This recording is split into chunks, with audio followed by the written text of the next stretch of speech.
An empty chair occupies the spot where a loved one sat.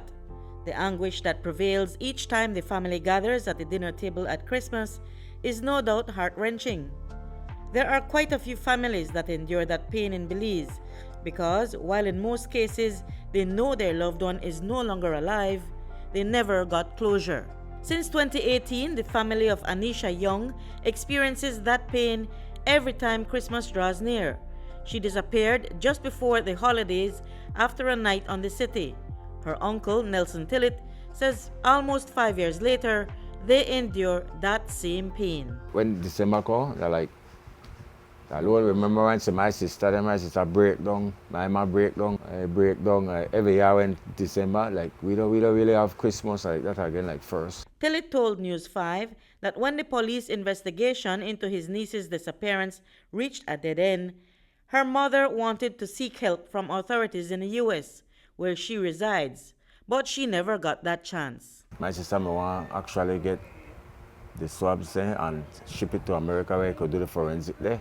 But she may actually want to bring in a private investigator, but they said that don't work, so. The family of Kyle Latchman shares similar sentiments since the police investigation following his disappearance last December yielded no conclusive results. He's gone for me.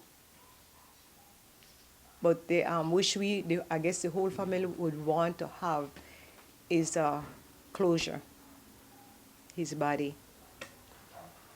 Tell you where he is, drop me a note, anything. Kyle's grandmother, Barbara Latchman, told News 5 off camera that his mother returned to Belize from the U.S. 2 months after her son was supposed to have arrived in the U.S., and they held a church service in his memory. It wasn't a memorial, so it was a service for him, because it can't be a memorial because we didn't have nobody or nothing. It's just a service to the family and friends and so, right?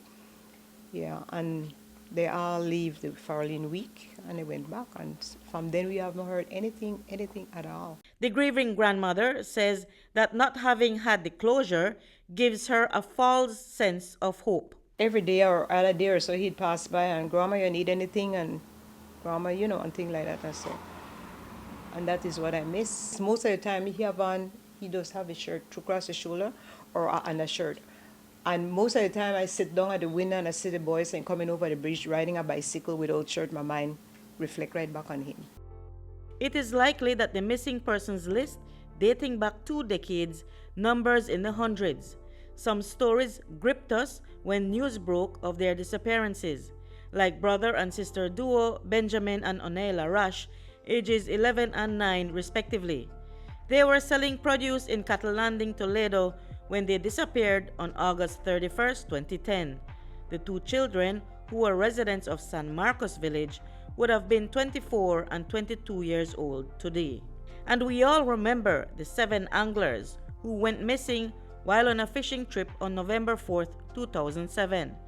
They departed Belize City on the Ocean Hopper skiff en route to St. George's Key and never returned.